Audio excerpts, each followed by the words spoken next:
She is still undergoing autopsy and a DNA test to make sure that it's really her. Baka budol-budol to eh, di ba? So naninigurado lang tayo na siya talaga yan. We offer our condolences to the family. This loss must be very great to them, and at the time of death, it's nothing to make fun of. However, let me be clear.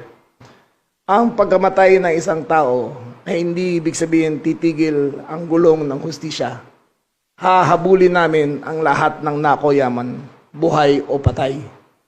Kung naman mayroong ebidensya, kukunin pa rin ng gobyerno ang lahat ng akbang na kailangan para maibalik sa taong Pilipino ang perang ninakaw. Kaya sa lahat ng mga akusado, mag-isip-isip kayo. Death will not protect you. Death will even bring greater shame to your family. Face up to the charges, man up to the charges, answer the charges, and have faith in the judicial system. To the Filipino people, we assure you that no one is sacred, that death or whatever act can protect you from the government recovering the stolen money of the people. We mean business.